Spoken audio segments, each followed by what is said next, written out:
안녕하세요. 김성길 목사와 함께하는 사람 이야기, 이 시간 제2단원의 G7 과정입니다. 전 시간에 이어서 이 시간에 16-3회가 되겠습니다. 자, 열등감 치료에 있어서 중요한 부분 중에 하나가 자기를 바로 알고 자기답게 사는 거죠. 남하고 비교하지 않고, 남이 잘하면 존중히 여겨줄 줄 아는, 그리고 내 것을 잘 찾아서 내 것을 전문화하고 발전시킬 수 있는. 자, 이렇게 되면 굳이 교만함이나 열등감, 우월감, 이런 것들에 빠져 있을 필요가 없게 되는 거죠. 많은 사람들이 비교하면서 남하고 비교하다가 결국은 이 우월감에 빠지거나 아니면은 열등감에 시달리게 되는 거죠. 하나님은 모든 사람을 다 다양하게 만들어 놨습니다. 하나씩밖에 없기 때문에 우린 서로 다 다른 거죠. 다른 사람들이 똑같은 모습으로 살아갈 수는 없는 겁니다. 그래서 서로 다른 것을 인정하고 상대방이 잘하는 걸 비교하는 게 아니라 존중하고 내가 잘하는 걸 찾아서 그걸 발전시켜서 살아갈 수 있게 만들고 그러면 다 같이 잘하는 거잖아요, 이게.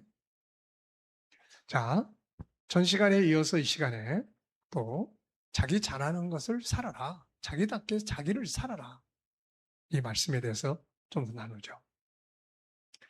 자, 모든 것이 보편적일 수는 없는 거죠. 똑같을 수는 없다는 겁니다. 모든 사람이 똑같이 행동할 수는 없는 거예요. 자, 중학교 선생님이 어느 반에서 학생들의 태도가 나쁘다고 학생들을 꾸짖었어요. 꾸짖은 뒤에 한 학생만 특별히 교무실로 불렀습니다. 선생님이 야단을 치고 있을 때 너는 왜 웃고 있었어? 선생님은 그 학생을 특별히 꾸짖었습니다. 선생님이 야단을 치고 있는데 웃고 있었다는데 화가 난 거죠. 그러나 그 학생은 부모에게 어떤 경우에도 미소를 잃지 않는 것이 중요하다고 늘 교육을 받았기 때문이라는 겁니다. 참 안타까운 일이죠, 이게. 상황에 맞게끔 다양성을 가져야 되는데 이렇게 모든 상황에서 웃고 있었다나. 이게 좀 그렇잖아요. 선생님이 지금 야단치는데 그 앞에서 야단 맞는 사람이 웃고 있다면 자, 이거는 상황에 안 맞는 행동이잖아요, 이게. 근데 아무 때나 그냥 웃고 있어야 된다. 이거는 잘못된 교육이죠. 모든 일은 보편적일 수가 없는 겁니다. 부모의 교육이라고 해서 진리일 수는 없는 거죠. 모든 것은 서로 다른 가치관을 가지고 있습니다. 어머니에게 애교를 부리면 어머니는 기뻐하죠. 그래서 어른이 된 후에도 애교를 부려서 인간관계에서 발생하는 문제를 해결하려고 합니다. 하지만 애교를 부리면 불쾌하게 생각한 사람도 있다는 걸 우린 또 알아야 되죠. 세상을 넓게 봐야 합니다. 세상은 내가 경험하고 알고 있는 것보다 훨씬 더 다양하기 때문에 그래요. 같은 음식인데 어떤 사람은 싫어하고 어떤 사람은 좋아하고 어떤 사람은 그것 때문에 알레르기에 시달리는 경우도 있게 마련해요. 문제는 세상이 다 보편적인 것들로 가려고 하는 데서 문제가 생겨요. 탤런트들이 하는 행동을 보면서 나는 왜 저 사람처럼 못할까? 나도 저 사람처럼 해야지. 이걸 닮아가려고 하는 데서 수많은 모순들이 발생을 하게 되는 거죠.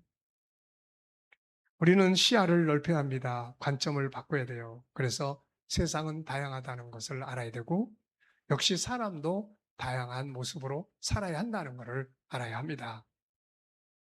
상대방도 그 중에 한 모습으로 살아가기 때문에 그 모습을 존중해야 하고 나도 역시 그 중에서 한 모습으로 살아가야 되기 때문에 내 것을 중요하게 여길 수 있어야 한다는 거죠. 자, 사람마다 다양한 장점들을 가지고 있죠. 나는 돈은 없지만 건강한 육체가 있어. 나는 미인은 아니지만 성격이 밝아.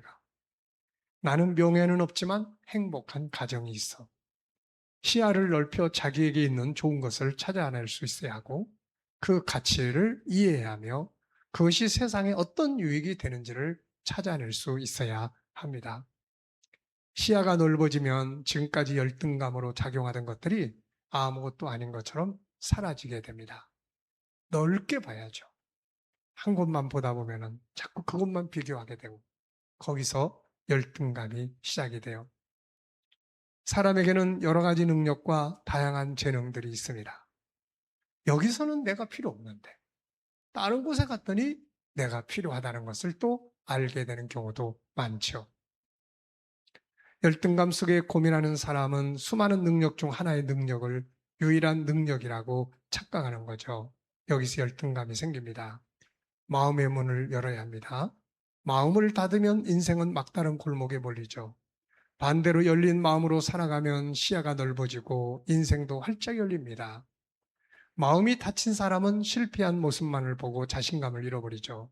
그러나 마음이 열린 사람은 실패하지 않고 사는 것보다 실패를 맛보았기 때문에 더욱 도전적으로 살아갈 수 있어요.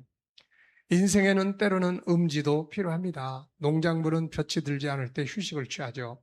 볕이 계속 내리쬐이면 농작물은 말라 죽습니다. 내 안에는 쓰잘것없고 무능한 돌멩이만 있는 게 아니라 나를 빛나게 할, 세상을 빛나게 할 다이아몬드도 있고 금덩어리도 있습니다. 돌멩이만이 인생의 전부라고 생각하면 안 된다는 거죠. 나에게는 나쁜 습관만 있는 게 아니라 찾아보면 좋은 습관도 있게 마련입니다. 그래서 좋은 습관의 목록을 한번 쭉 적어 보십시오.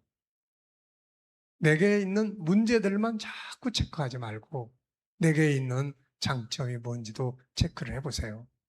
어쩌면 그것이 있기 때문에 지금까지의 내 삶이 유지될 수 있었을 것입니다. 이거를 더 발전시켜 나간다면 이 유지하는 게 아니라 더 빛나는 모습으로 살아갈 수가 있게 되는 거죠. 회사를 갔는데 상사에게 꾸지람을 들었습니다. 하지만 가만히 생각해 보면 회사에 필요한 불필요한 존재가 아니라는 뜻이기도 하죠. 만약 불필요한 존재라면 아무도 꾸짖지 않을 겁니다. 역할을 기대하지 않는 대상에게는 누구도 꾸짖거나 화를 내지 않고 포기해버리죠. 다이아몬드가 가공 대상이 되는 이유는 다이아몬드이기 때문입니다. 단순한 돌멩이라면 아무도 가공하려고 하지 않는 거죠. 자, 세상의 모든 것이 다 보편적일 수 없고 보편적인 삶을 살 수 없고 살아서도 안 되는 거죠. 서로 다른 것, 서로 다름. 저 사람에게 있는 장점이 있다면 그건 그 사람의 장점입니다. 그걸 존중히 여겨주고 칭찬해 주는 게 당연하죠. 나는 왜 저 사람처럼 저런 능력이 없을까? 이걸 비교해서는 안 됩니다. 나하고 저 사람은 생긴 것부터 다르기 때문에 잘하는 것도 다르게 되는 거예요. 그래서 저 사람이 잘하는 걸 볼 때 비교할 게 아니라, 아, 저 사람 정말 저걸 참 잘하네. 나는 내가 잘하는 걸 혹시 잊어버리고 살지는 않나. 그리고 자기 속에 있는 장점을 찾아낼 수 있는 거울로 삼는다면 자기 안에 있는 능력을 찾아서 훨씬 더 좋은 행복한 삶을 살아갈 수가 있게 되는 거죠. 자, 이 시간에는 모든 것이 보편적일 수 없다. 모든 상황이 동일할 수 없다. 모든 사람이 똑같을 수 없다. 우리는 서로 다르다. 나에게 있는 잘하는 것은 뭘까? 내 것을 찾는 그런 지혜가 있어 보시기 바랍니다. 자, 이 시간 여기까지 하고 마치겠습니다. 감사합니다.